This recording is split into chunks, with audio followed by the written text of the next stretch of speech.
Welcome back to Derry Public Radio. Reporting from the basement of the Derry Civic Center, this is Joshua Kahn with the news. An assault on Derry's Paul Bunyan statue was thwarted by local authorities today. Reports of a group of gazebos, a statue's natural predator, fleeing the scene have been confirmed.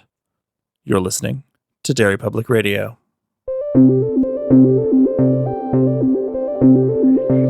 This is Derry Public Radio.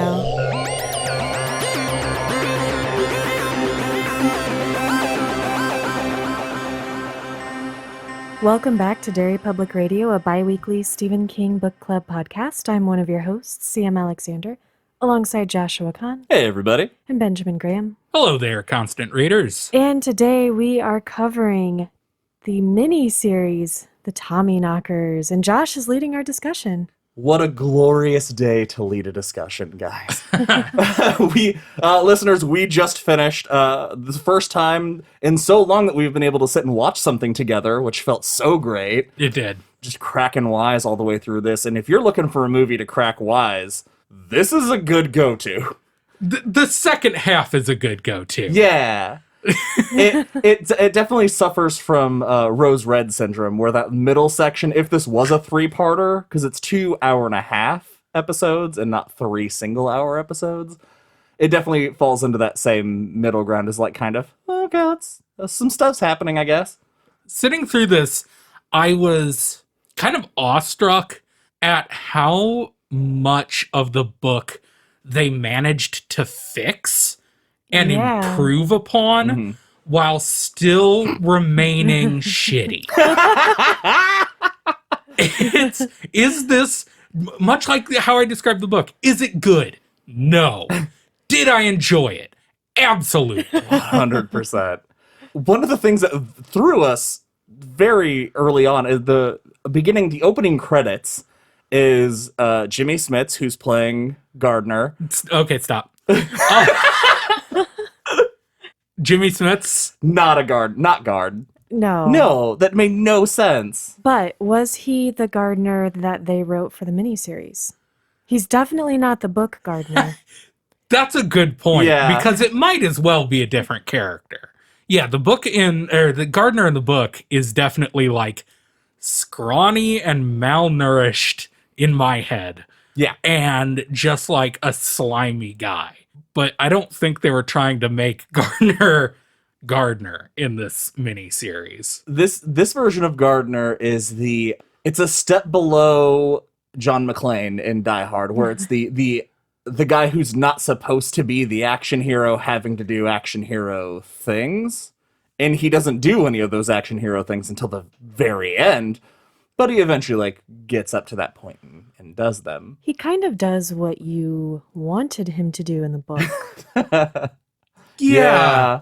It's interesting because the character of Jim Gardner is kind of the whole miniseries in miniature, in that in trying to make it appeal more broadly, they took out all of the weird stuff that made the book baffling, but also all of the weird stuff that made it interesting. They made it work as a story, but a boring story. It's don't raise any questions you're not prepared to answer in this series, is what I feel like they tried to do. Yeah. I've never been at the same time pleased and disappointed. Like, I agree with that, and it sucks. And that was great, and I wish they would have done it different.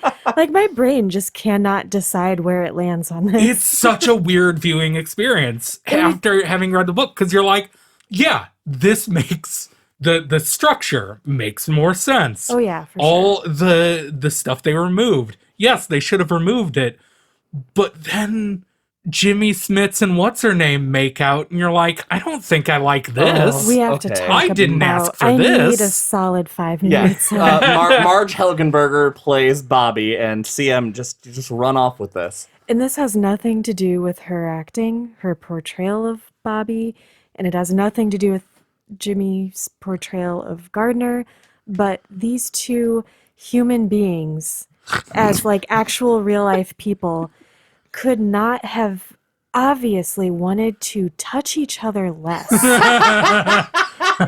My joke that I made was it was like a brother making out with his brother.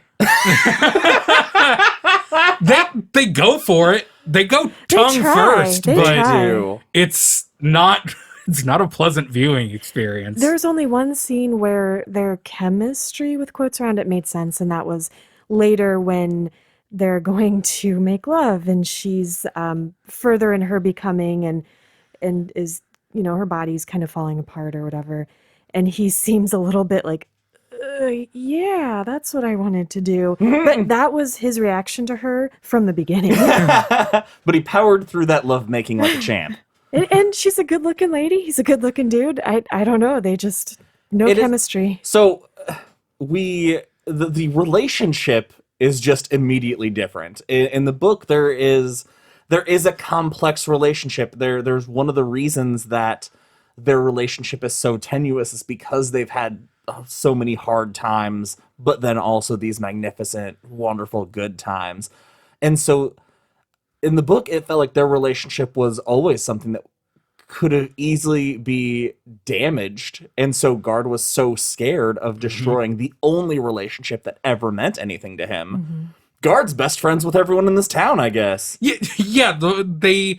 The relationship between Bobby and Gard in the book is so like real and nuanced. Yeah. And in this, Gard's just a great guy that fucked up. He fell off the wagon once, but nothing bad happened other than he fell out of a second-story door. God, that was awesome. I think we are all over the place. Let's pull it back. We literally just finished it. We are giddy. We are giddy with the experience of watching this fucking show. So, the opening. Let's get back to the opening. It's images of the woods and Gard running around yelling for Bobby. A scene that never happens in the movie, by the way. But describes what we refer to as the shine a little bit better on screen. Yeah, him running through, the sound of children singing the Tommyknockers song is playing in the background, and it goes around town, and we get a glimpse of everybody living their normal day-to-day life before we actually get started. And it doesn't start off the same way with the book as Bobby tripping over this piece of metal. It goes literally everywhere else but Bobby. We go to Gard, who's at an AA meeting, who is signed on to do a new poem, and he's so nervous he's not going to be able to do it without drinking. We see away a flag of, I'm like, oh, they're trying to make Gard sympathetic. Like, he's not going to be the utter shitbag that we know from the book because he's actively trying to get better. Something we never see. Oh, absolutely. Yeah. We jump over to Ev giving Hilly his magic kit, and then for no reason whatsoever saying that the big engine woods are magic, which is just a strange thing to tell a child that you just gave a magic kit to. And we find out that Ruth... I wish that's how I got my magic kit. I hadn't thought of it during the movie. That scene was basically, happy birthday, Hilly. Enjoy this magic kit. Never go into the woods.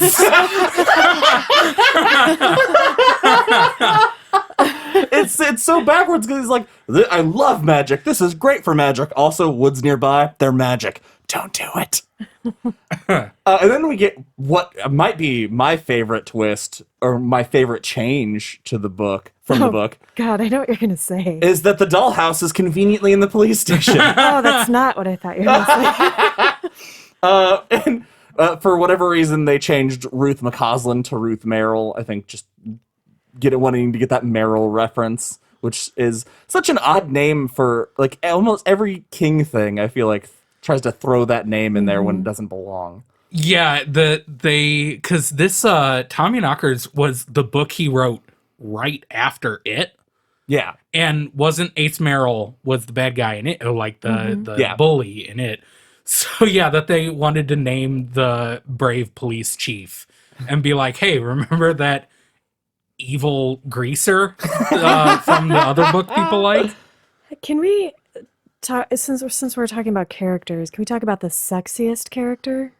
And I'm not talking about The Tracy mailman? Lords. The irresistible mailman? No, the irresistible monster. Dugan. Oh my god. CM left the room and we made her rewind because Ruth is talking to just a very average, kind of dumpy looking police officer. Looks Who's like like 2 inches- Sipowicz from Hill Street Blues. Yes. Is that the show? Yes. And I managed to clock that his name tag said Dugan, and I just started saying no. And we made CM come back and watch it so she could pick out the reveal as well. Not monster. Not monster in any way, shape, or form. That's the only thing I don't agree with. I disagree with that harder than Jimmy as Gardner. Yeah, I agree. Yeah. If there's any character, that's a weird way to pin this down. But if I were to pick one character that I wanted to be as close to the book as possible, it'd probably be Monster. Mm-hmm. Something else they change is Roberta Paulson. That was her name, right? Yeah. Oh, yes. I loved that, though. This is a fantastic change. Yes. They made her not awful. Mm-hmm. She's actually one of the best characters in the thing. She's a deputy or something. Yeah, she's like the clerk at the police station. And she's like flighty and just one of those strange, interesting characters. She reminded me of like a Twin Peaks character. Yes. A lot of this felt very low rent Twin Peaks, honestly. But that's a great change. I think that they made this character actually likable so that when all of the terrible things that happen to her happen, you're like, oh, yeah, you her actually murder care. the murder she does is justified. I did. She was probably my favorite. I liked her better than Bobby. Bobby was just sort of one-dimensional. Yeah, you didn't get a sense of her personality nearly as much because in the book she's so like you get a sense of how she's kind of standoffish, how she's very talented. You can feel like she feels like a person, whereas here she's just like a lady who finds a thing in the woods. There's no transition that's really obvious when she starts to become. Because let's get to her finding the spaceship. She's going out playing catch with Peter, who is very blind. She throws the ball, runs after it, trips over it, and falls down. Goes back to it, touches it, and she says it burns her, and then it zaps her dog in the face. Yeah. And this is right after meeting her. Yeah. And then we don't get anything else of her except, like, from that moment on, it's like she's high and giddy for the rest of the movie. The way she gradually, the more she's affected, she plays it as though she's drunk, which is another change where in the book, there's not a single mention of nuclear power in this entire... At the party. one. At the party. Oh, yeah, Argle I guess. Bargle. I forgot. But it is so... It's not a 5-page long screed. It's not a recurring theme at all. It is very specifically about addiction to the point where at one point Gardner yells, "Does it matter if it's coming out of a bottle or the ground?" And it's like, oh, okay, you're hitting the nail on the head. Remember, guys, addiction. Yeah. That's what we're here for. Although I did like that because I feel like that's really what the book was more about. And you kind of lose that, like, wait, is this about nuclear power or addiction? Definitely. It is a positive change. Yeah. It's just the way Bobby plays it. Let's talk about. I want to talk about the vet scene and the poetry. So let's start with the vet scene. CM, tell us a little bit about what happens at the vet. So it's set up much the same way as the book. She's in there with the doctor, and the doctor's like, "Oh yeah, I know his eye does look better." Doesn't seem too concerned. And then we hear a commotion outside, and a vet tech comes in and says, "Hey doctor, we need you." And Peter starts flipping out, and this dog, you guys, just looks so darn happy the whole time. It's the happiest dog I've ever seen. And the actress is, I mean, she's trying so hard to react to him like she's afraid, but he's just so His tail kind. is wagging so Oh my much. gosh. He's the least threatening dog they ever could have found. And I did like this change. And so when she comes out with him into the waiting area and there are all these pets, instead of it getting that scene with the woman who got bit by her, was it Chihuahua or something? Yeah, Her little something. tiny dog. And that whole business. It's just like somehow the small town of Haven Falls has all of these exotic animals. There are a few dogs. I think there's a cat. Then there's just an owl, a massive owl, a cobra, and a dragon. Yeah, there's a guy sitting there with his, pet monitor lizard. And I'm like, oh yeah, rural Maine. Classic lizard climate. It was so insane. Like they had people call off that day who were going to bring their dogs to be extras. They were like, God, what do we got? What's here? Okay, that was great. But I'm so excited to talk about the poetry reading and the party. Ben, how long are poems? I did enjoy how they adapted this from the book, because of course in the book, what do they say? They literally say his poem is like he goes on for 20 minutes. Yeah, it's like reading so long. this poem. Well, they change it where he's not reading the poem from the book because they can't say motherfucker on network television in the early 90s. It's this just generic ass love poem that Jimmy Smith reads just monotone.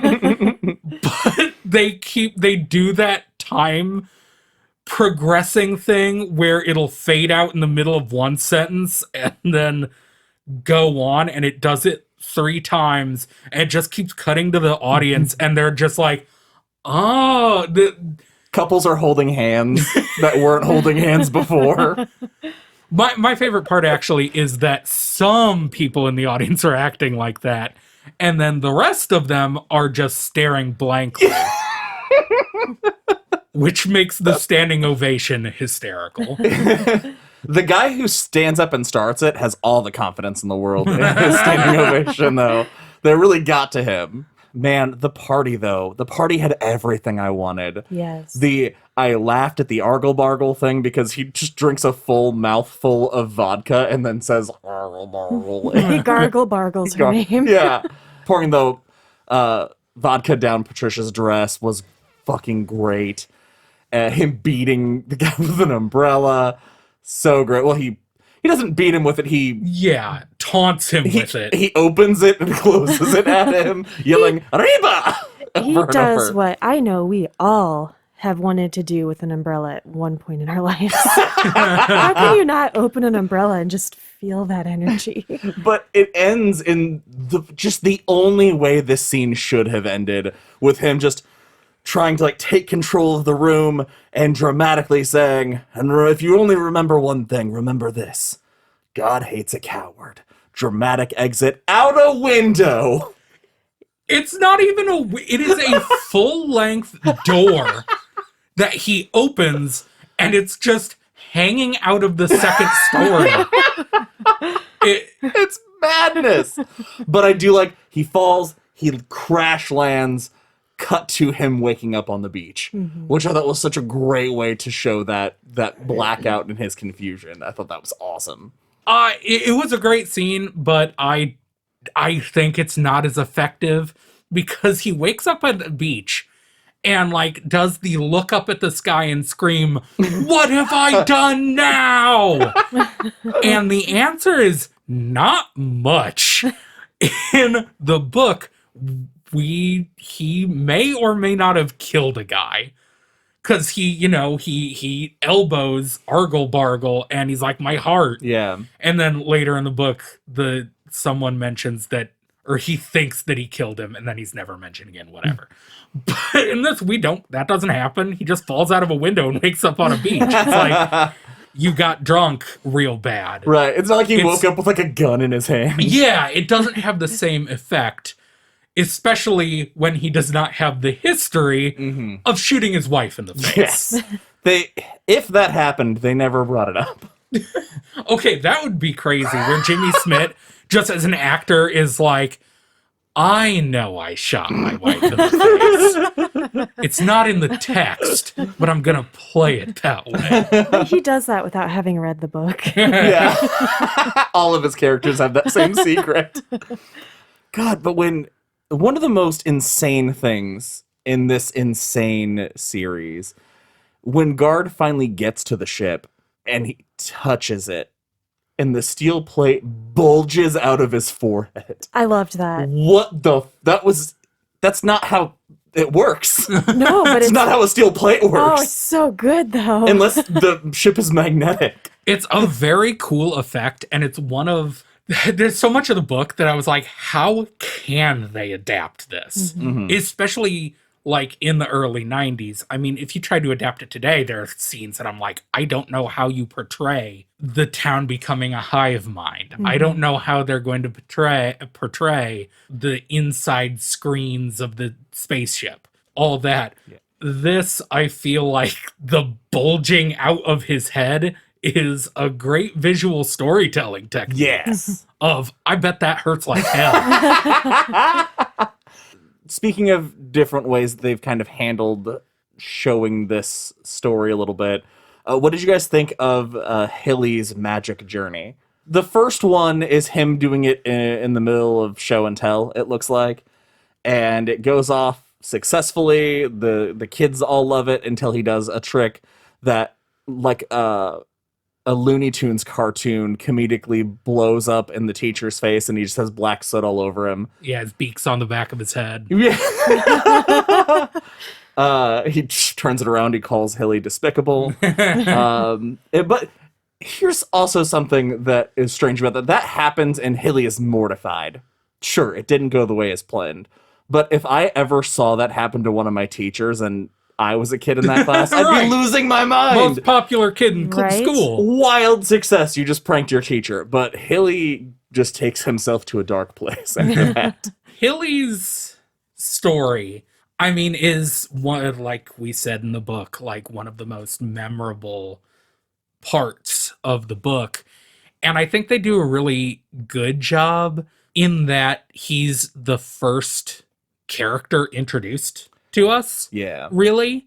After like Gardner's weird vision, we're introduced to Hilly and his brother and his shitty dad. His dad sucks. Yeah, his dad really sucks. And I was like really excited because I was like, oh, they're introducing the characters that are important. And it's not 2/3 of the way through the book. That's cool. Bold choice, I thought. Yeah. Well, it's a film. You can put it anywhere. Classic film argument. I don't know. I feel like it's the same thing as the book where it gets to his big show. He's invented his teleporter. He's really, the first person really affected by the Tommyknockers? Yeah, the first gadget person. And he disappears his brother, and then it's not really relevant to the plot again until the very end. Yeah, they kind of drop that thread, but they also do that in the book. Yeah.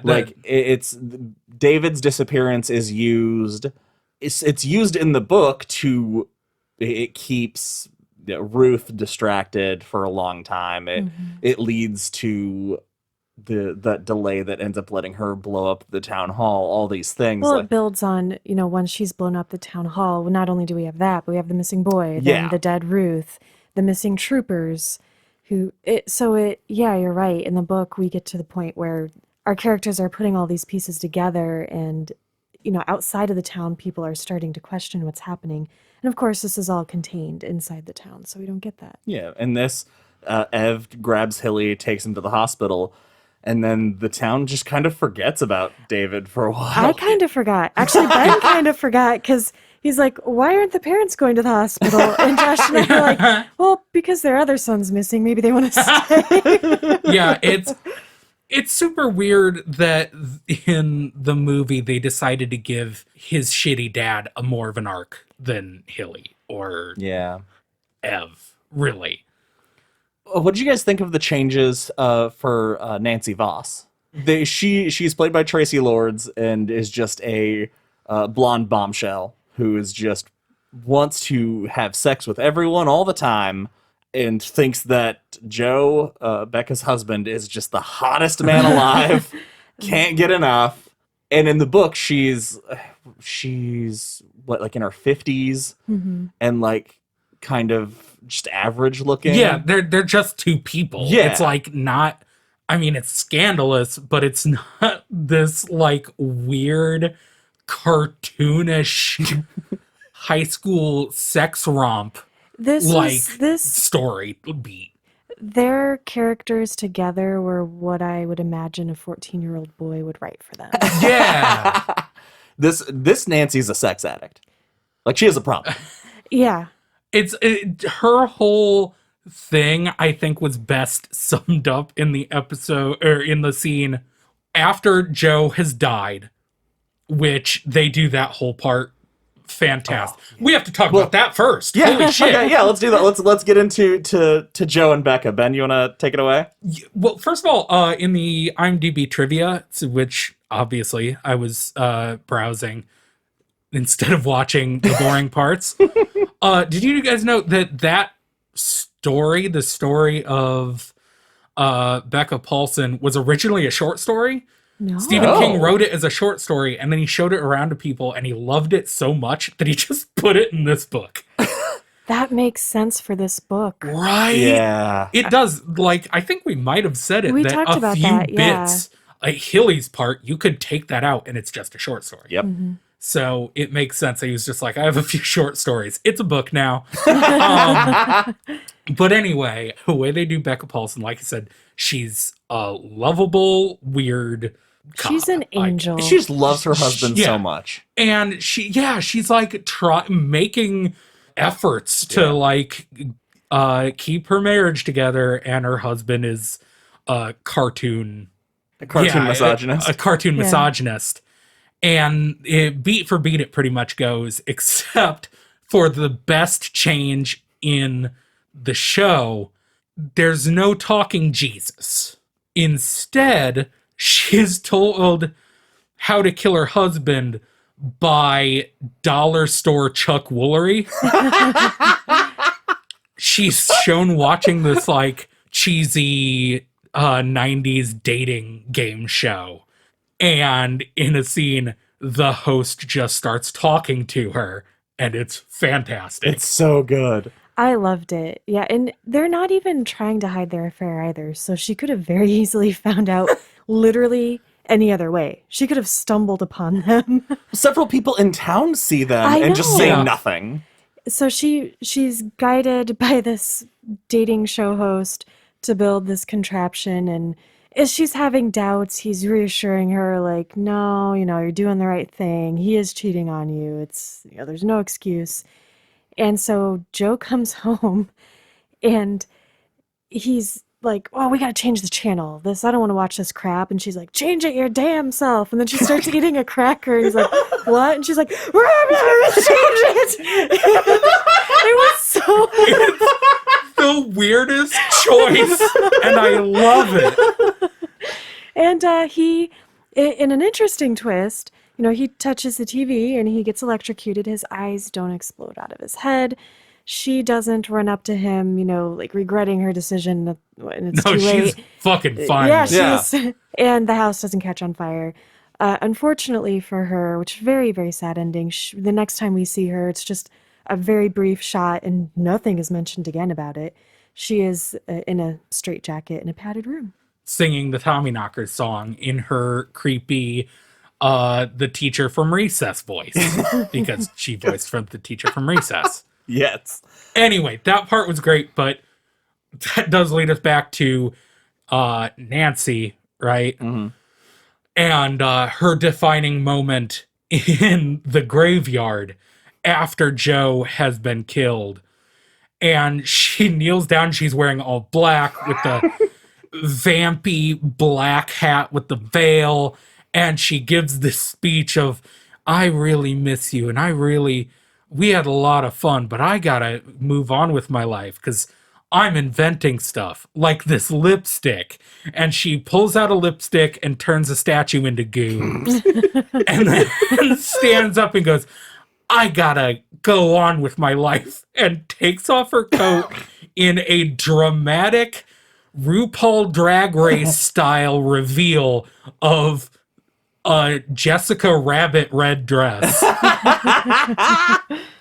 And that just boils that whole character down into one scene. And then that character never changes from that attitude the rest of the time. You know, I like it. Honestly, Yeah. me too. Yeah. She's You know what I thought you were going to talk about? Not the gravestone, but the end of part 1, the fireworks. Because as we talked about, David's been missing, and then this guy dies, and they play the national anthem, and they fire off a bunch of fireworks to celebrate him. And his wife's not up there because she killed him, and instead Nancy's sitting there. That scene was weird because as So weird. Ruth is giving a speech about the terrible things that have happened in the town and how they're worried, you know, they're going to keep searching for Davy, and poor Joe, you know, he is respected or whatever. And then the anthem's playing like over all of this. And you can tell everybody's just looking at her like, can we start the fireworks now? We all know why we're here. Fireworks all becoming green, and we Yeah. stare at them. They're Tommyknocker fireworks. So that's the end of part 1. Before we move on, what are your guys' thoughts on all the inventions and how they handled the inventions that we've seen so far? I believe to this point we've seen the disappearing machine. We've seen the word accordion, which is I love the name of that invention. We've seen a few other ones. Hot water heater. the hot water heater. Oh yeah, of course, the hot water heater. I was so ready for them to look dumb as hell. Because reading the book, every single invention I am in my head, the way I imagined it, a bunch of D-cells in an egg carton that somehow run a miniature sun, that's fucking stupid. I was so ready for it to look stupid, Yeah, and me too. it doesn't. No. They do a great job at some of the production design of the Tommyknockers stuff that looks just sci-fi enough. I liked it. I agree. The lipstick thing was cool because it wasn't attached to batteries and egg cartons. It was just the self-contained thing. And it makes more sense, like sci-fi wise, like where is this power? How did she do that? It was a little more intriguing. Yeah.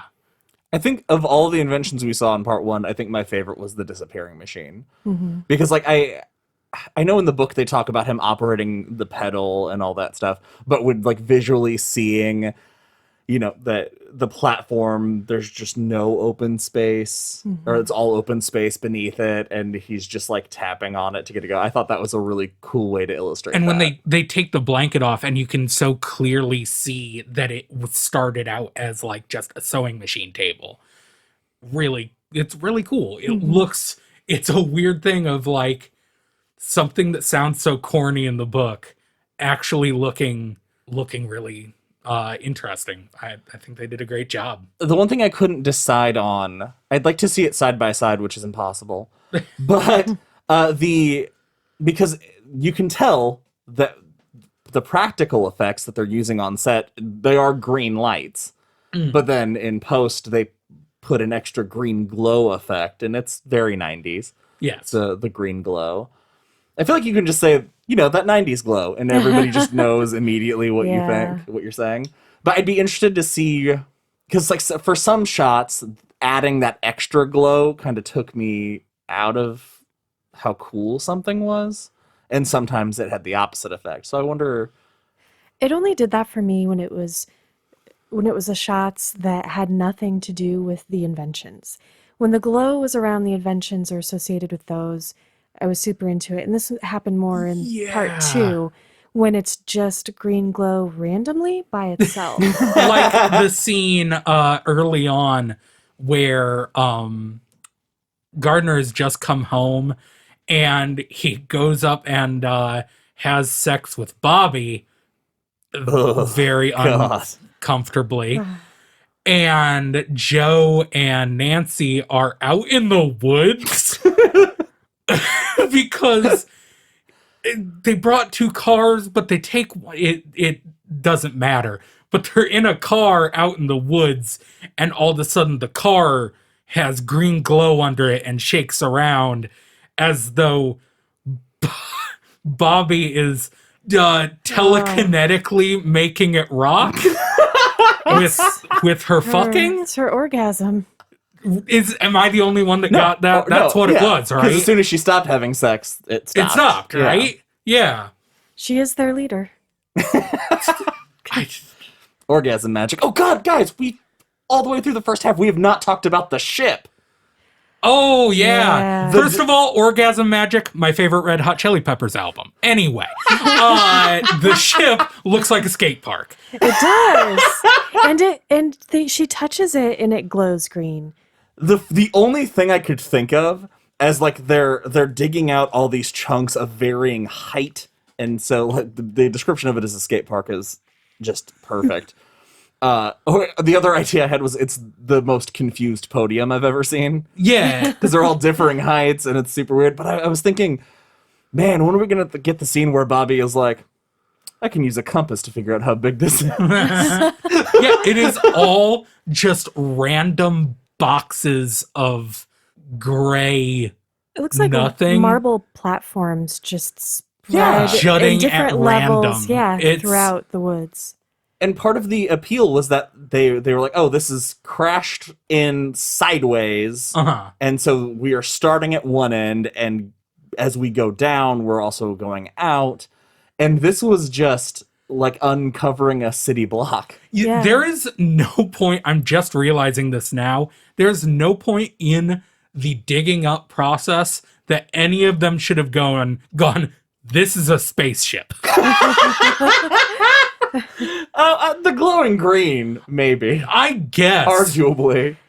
Honestly, my first thought, if I had dug it up, would be like, who buried the aggro crag out here? Man, the cast of Guts fell on real hard times. They had to hide to the aggro crag before it got repossessed. It was such a weird choice. And I get that practically it's much more monetarily feasible to bury a bunch of cubes as opposed to trying to illustrate that widely excavated I think site. they did that because what I noticed, I don't know if you guys noticed that this as well, as they were digging and digging over the course of, I think, months, the same amount of these platforms that is the ship, it just stayed the same. Yeah, really they do not dig down, they dig out. Yes. It's nonsense. It does, yeah, it absolutely makes no sense at all.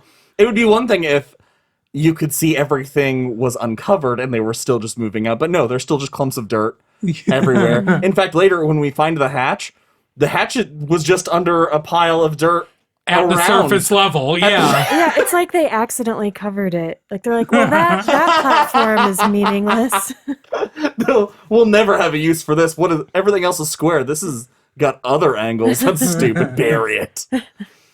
We all shared also the same moment when we started part 2, because part 2 starts off with the exact same opening as part 1, which includes characters who are now dead. It was so confusing for me because I'm the one who flipped the disc over. And I had a moment where I had to seriously ask myself, did I flip the disc over? Very confusing. There was 1 minute where I was just like, oh no, it's starting again. It is starting from the beginning, and we have to watch it all again. Okay, so the second half, one of the very first interactions let me know that I was going to leave this movie happy. Monster comes in and he finally tells Ruth about all of his feelings. And Wait. he's holding... Can you guys please reenact this scene Yes. together? Because it Yes. was so aw shucks gee, and I'm Yeah. going to turn away all vulnerable. All right, wait, who's who? I'm Monster. Of course. Of course. Ruth, you know, your dead husband was such a great man, the best person I've ever met, and I don't know how you could ever be interested in anybody else but your dead husband who's dead. But you think maybe someday I've had these. No, don't say anything. Oh, monster. You have so much forehead. How can't I love you? Nailed it. You have so much forehead. Thank you, Yeah, guys. that was pretty much it. And then she says she is interested in him, and they talk about going on a date, and he's drinking a Cola Cool, which is the same design as Coca-Cola, but obviously. And she's like, if you keep drinking those, that sugar's gonna kill you. And I slowly turned my head to Ben, because all through part 1, people have stopped by this cola machine and gotten a cola, and there have been people coming in and working on it because they say it's running funky, and every time they show it, I'm just staring at it. And I'm like, this better happen. But there was no hint of it. And then when that part happened at the beginning of part 2, I was like, yes. But I will admit, until it happened, I was very nervous, you guys. Josh, I'm curious, since you loved that part the most, how you feel about the change. All right. Well, yeah. Well, we can jump to the death by cola. I really enjoyed it. It wasn't as satisfying as seeing a levitating Coca-Cola machine crush a human skull by any stretch of the imagination. But the way they do it is he buys a soda and the bottle doesn't come out all the way, so he reaches his arm in and the little clamp locks his arm into place. Yeah, it's one of those old-timey soda machines where you open the little door and the soda's they're stacked vertically in the glass bottles. And when he reaches in, it's the hole he reaches into has big sharp metal teeth. It's like the Hellraiser pop machine. It is a saw Yes! trap. I was like, oh, this is 100% a jigsaw trap. And it latches onto his arm. And the one mistake that, something that I wanted to happen in the book that didn't happen is when the Coke machine first kills the first guy, he's firing his gun into it. And so there's shattered pieces. So I thought somebody was going to get impaled by glass shards. And the Coke machine starts firing bottles out, and I thought they were going to be just slamming him in the head. I thought the same thing. But instead they just break on the ground to make it slippery so he can't stand up. And then he yells at Ev, who's with him at the time, to go unplug it. Ev grabs the plug, and it is unplugged already. Dun, dun, dun. And he's like, I can feel it's going to explode. Get away. And Ev runs away. And just like that classic TV show editing, you can see the jump cut when he's no longer there for a split second, and then everything explodes. Like a fucking episode of Walker, Texas Ranger. Yes! It's amazing. Yeah. And I was so happy. It's not the death I wanted, but I loved the death I got. You know what's not the death I wanted? Tell me. Ruth's death in this miniseries. Oh boy. My one question about that is why? Why did it happen like that? Let's talk about Ruth's death. Okay, so this was interesting. Ruth walks into the police station and then into the doll room. Totally reasonable. And all of the dolls, it's like that Puppet Master movie. It is a scene out of a different movie. It is. Yeah. Oh, yeah. All of the dolls come to life and they're kind of like evil, like those little puppets. And one has a weapon and they're all running around and they're tying her shoelaces together so that she trips. And she's trying to call for help and they're cutting the phone cord. And there's a scarecrow one that literally looks just like a Muppet.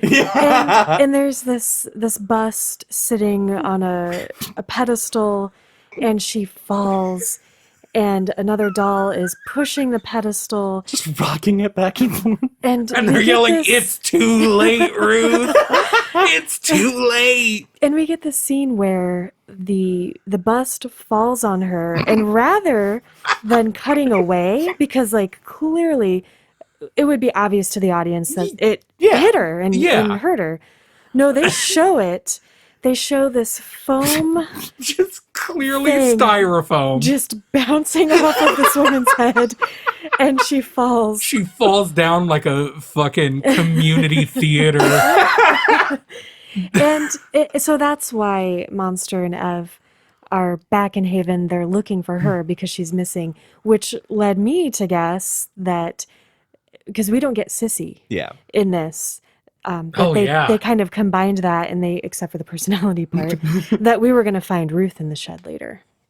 Yeah, you called that early. Yeah, you did. I didn't see that coming. Because why would I? It's absurd. At this point, Gard is now knows something's going on. He's thrown away 3 perfectly good bottles of alcohol that have been hidden around his house, just systematically destroyed them. He pulls them out and he's gonna drink them, and then he pours them out. Yeah, because you know what we all love about Jim Gardner is his self-control. And why did he lose his self-control at the party? But when he's back in Haven and like the town's going nuts and people are missing, he suddenly is like, no, I can beat this. Well, also he just loses it because Hilly's dad tells him shoot the pickle, which left us all very confused. We had to look up shoot the pickle. Yeah. It's completely arbitrary that the one thing that makes him fall off the wagon after he comes back isn't the constantly walking around and actually getting what I wanted. I think I mentioned in the other books is like book 2 would have been better if it was Gardner going about the town and interacting with the people as they change. We get that. Yeah. It's really cool. It is really interesting. But none of that affects him. He just like laughs it off really weirdly when he sees the typewriter, the automatic writing typewriter. He's just like, weird. But yeah, the thing that sends him over the edge is he's looking for the state cops because he decides he's got to tell them everything. But the weird old Coke machine man tells him to go to the bar. And then he's like, okay. And then he does. Yeah. Yeah. And then he hangs out with Hilly's dad and they get hammered. And Gard drunkenly wanders himself to a gazebo. Oh my God. And that's when we find out the Tommyknockers are land sharks. Because for no reason, the gazebo lights up and a bolt of energy comes tearing through the ground under a statue, blowing the statue off the pedestal. And then he proceeds to watch all the Tommyknockers gather at town hall while he hides behind the tiniest post in the gazebo. Like 20 feet away from them. So close. And they're talking about him as this is happening, and it just keeps cutting to him. But it's like this gazebo is like the post is like 4 inches wide, and you can clearly see him. This scene was so weird too, because it's all of the people in town gather on the lawn. And at first I thought like the pedestal the statue was on was going to turn into some weird gadget, a piece of technology they were all working on together. No, it's not. It's just they knocked a statue over for no reason. They hate statues. But they gather around, and Bobby comes out of the town hall and gives this weird She preaches. proselytizing speech about how they're gonna become. The way that they show the hive mind, because obviously in the book they wouldn't need to all gather in one place because they can speak to each other through their minds from anywhere. The way they show this is they all go yes at the same time. And then they all touch hands. Yeah. They don't hold hands, they just extend their arms all the way out and palm them each other at arm's length. And they're like, Nancy, who is somehow become the voice of the town, is like, your guy isn't becoming. We need to kill him. And Bobby goes, no, let me take care of him. And then Gardner just steps out of the gazebo and everyone goes, get him! And then they too. Which leads to a really cool scene, though. So they chase him sort of to the edge of town. He's going to cross the town line. And, you know, in the book, it was Ruth who tried to leave. And it was a sort of invisible force pushing back against her, and she couldn't get out. And I liked the way they did it in the miniseries, because it was actually, in this scene, an effective use of the random Tommyknocker light that can go anywhere at once. It sort of split the road, and it stalled his truck, and so we get a really cool visual representation of that force keeping him in. And I love that Bobby just pulls up real casually behind him and is like, get in. Like, he's so good. defeated. He knows there's no way of getting out, and she takes him back, which is something else the miniseries improves on, is when she takes him back to the farm, everybody in town is working on the dig site at once. Yeah. Made way more sense. So now we get Gardner trying to make something happen. He knows something weird's going on in the shed. He makes his way in. What did you guys think of the shed? The shed was awesome. Best part, I think you said it, Josh, that they saved the entire budget of this miniseries for the shed and the inside of the ship. Yeah. Because they're great. It's so amazing. It's also almost like it's from another movie, because the second he goes in, the first shot, I literally said it to you guys, I'm like, what am I looking at? Yeah. I could not visually parse what you are looking at in the shed, and it is such an amazing visualization of like something truly alien. I was really glad. So we get him seeing all the people in the stalls and the wires in their heads. And he first sees Ev, and then he sees Ruth. And I was like, I wonder if they're gonna go for it. And then they don't show you Pete. They show you his two front paws running in him air. whining. And him whining. Oh God, it broke me. It's all of those practical effects are fucking brutal. It is amazing. The whole show, it made the 2 hours that led up to that point worth it. Yeah. Yeah, for sure. The only mistake they made is cutting to the full shot of the dog where he still looked happy. He did. Although that kind of healed my heart a little bit. Like it ruined the tension, but I was like, the dog's okay. Yeah, he was just glad to be involved. I don't know if you guys will be on the same page with me on this.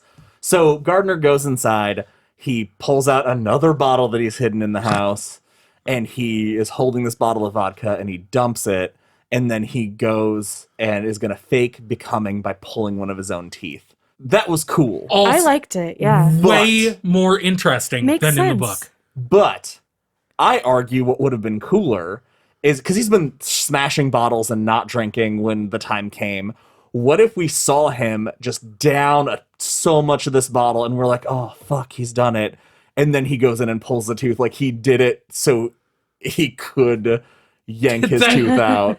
That would have made perfect sense. But, I mean, the visual of him tearing out one of his molars with a fucking monkey wrench sober? Like, that is pretty that's There was pretty not brutal. enough losing teeth for me and overall. In general, yeah.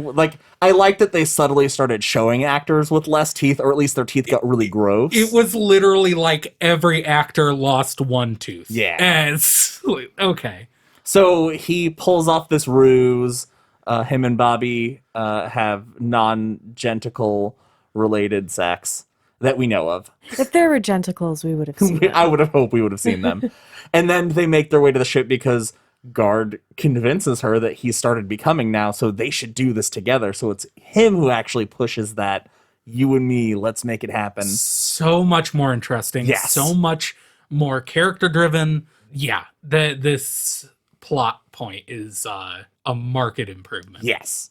They uncover very quickly. They uncover the hatch and put their hands on it. And luckily, they were on the elevator already because the floor underneath them, which did get me because I thought it was going to open up. Yeah, me too. And then they just start dropping, and I was like, oh, shit, all right. And they make their way into the ship. Here is something that bothered me a little bit. I don't know how The rest of it? the ship was right side up. Part of one of the big things is that they're climbing through the whole thing sideways, and that's one of the reasons things look so crazy and it's so messed up. But to me, that posits that this ship did not crash. It more seems like it landed. Well, I feel like that makes sense with what else we learn once we enter the ship. Yeah, Ben, tell us what else we learn in the journey in the ship. We learn that you can throw the rest of the book out of a window. Because the Tommyknockers are not dead. They have been hibernating, I guess. Because they go down and they're exploring the ship and they find the helm and a fucking Tommyknocker attacks them. Jim cuts its head off with a fucking glass balleth. Yes! Luckily, Bobby tried to clothesline him while holding it in her other hand so that he could get it later. And yeah, you find out that the Tommyknockers, it is not like in the book where the people in town are transforming to take the ship, I guess. They are not becoming Tommyknockers. Yes. They are becoming batteries. Yeah, Yeah. The Tommyknockers are using them to bring themselves back to life. I cannot decide whether this is a better ending or not. Is it? I think it makes more sense. It does make more sense, I guess. Although I like the ending of the book better if our theory is true that it's the ship that is really the alien. Yes. But in the mini-series, it like visually it works better to make them batteries, and For sure. so I guess I like both for what each of them does differently. Yeah, I think it's more menacing. I like the idea of this ship terraforming planets that make people super smart but lose all common sense and destroy each other and then moving on. Yeah, but you need like another part to convey all that. And I would not. Yeah. I would not do it. I would not do another hour and a half of this. 3 hours is the cap for this story. The lore, I guess, it works. And it's the early 90s. You need a big finale fight with the aliens. Because if it ended like the book, everyone would have been like, what the hell was that? Don't know how I feel about Bobby just being fine. Yeah, he kills the Tommyknocker, which I did think it was a cool effect. We see like a skeletal type Tommyknocker, and then it transforms into more of a human shape. You get the feeling that it like sucks energy out Yeah. of Bobby and then gets a more human face. Yeah. So I guess hearing you guys describe that, I actually do buy what happens when he beheads it, because Bobby gets her essence back. She's no longer like looking like she's about to die. She doesn't get her teeth back, but she looks healthy and normal again. But that, I feel like, would only work if we would have to buy into the concept that Tommyknocker had been taking from her all along. No, I think it's okay because he took from her before he was beheaded. So it 'Cause made he it just yeah. made that a connection, and then Yeah. there ended severing the connection. So she took whatever Sure. energy he had from the townspeople, maybe, because none of them got better. only Bobby. Yes. I don't know. It reeked so much of network suits being like, the ending of this book is a downer. Everyone has to survive. All the nice people have to survive. You can have the hero sacrifice himself. That's hero, as long as it's his choice and it's heroic. But the love interest has to survive. Everyone has to be okay. You're totally right. They Yeah. they find David not on Altair 4, but in a capsule in the cockpit. That was fine. I was Yeah, fine with that. it made sense Yeah. as opposed to putting him on some junk planet. And they get out, and then they make their escape, and they realize that if they go back up there, the whole town is going to be there. So they're either trapped down there with the Tommyknockers, or they go upstairs with the townspeople. So they're stuck between a rock and a Gard place. Oh my God. I would like to take this time to announce my resignation from the podcast. And mine. Then we can start our own.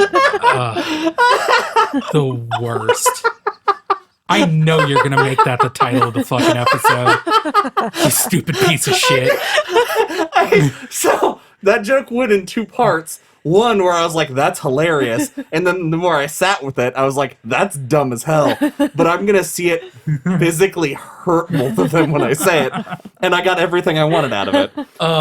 So Gard essentially decides that he's going to send them up, but he will destroy the elevator so that they can't get back down. And then they found the... reminded me of another sci-fi movie, and I keep wanting to say Flight of the Navigator, but that's not it.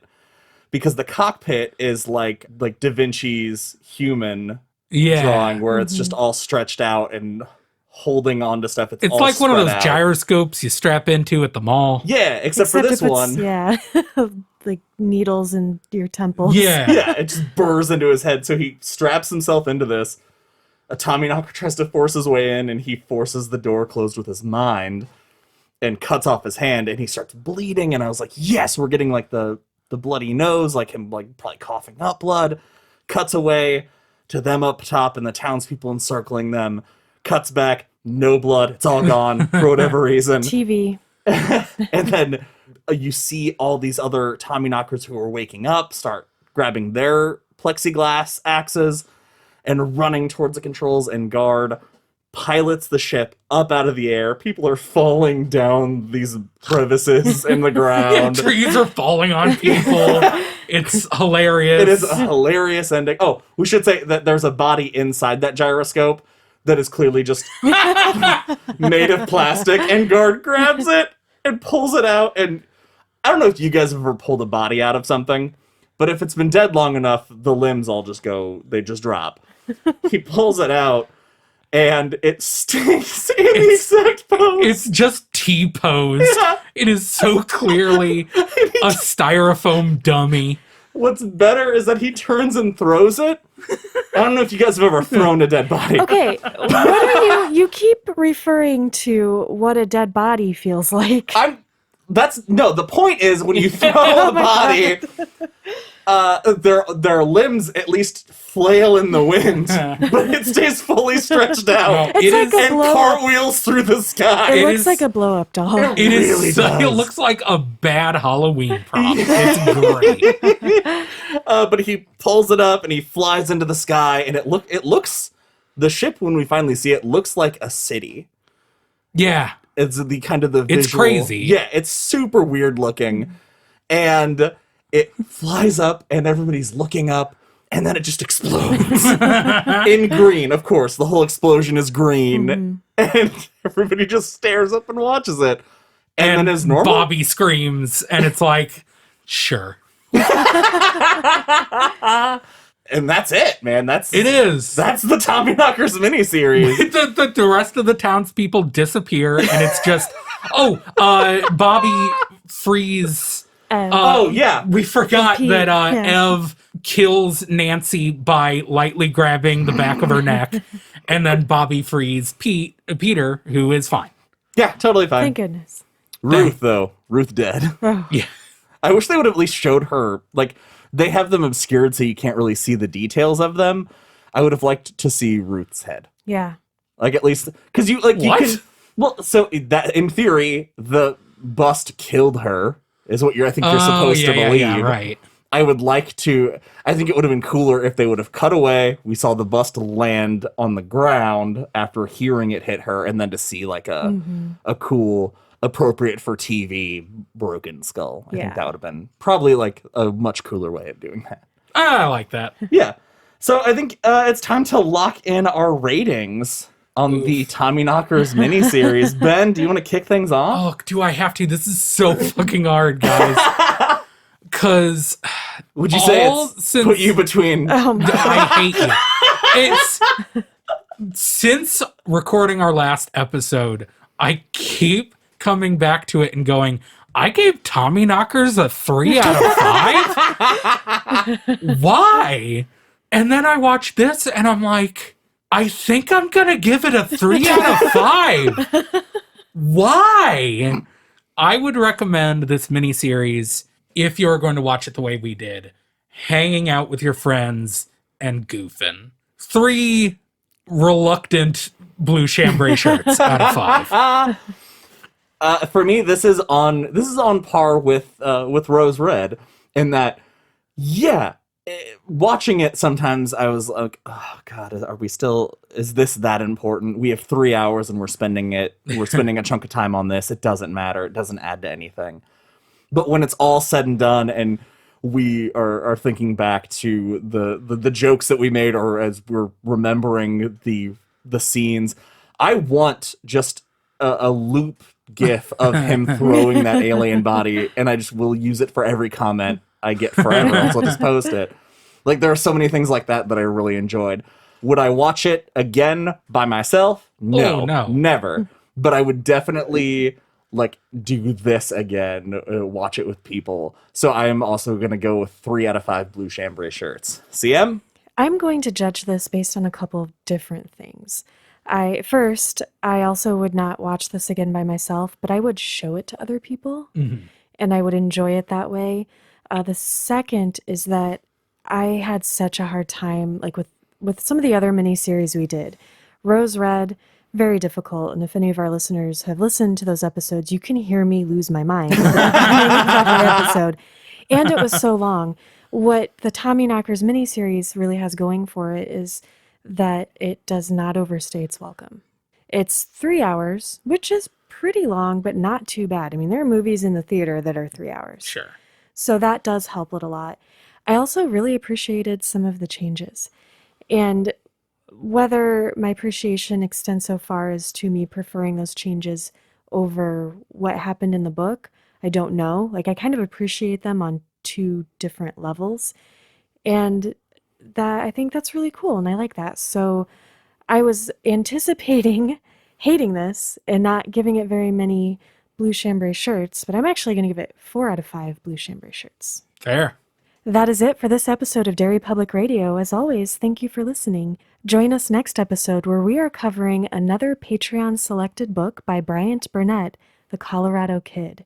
We are going to be reading through Chapter 9. For Joshua Kahn and Benjamin Graham, I'm CM Alexander, reminding you, it wasn't the plate that kept them out. It was you.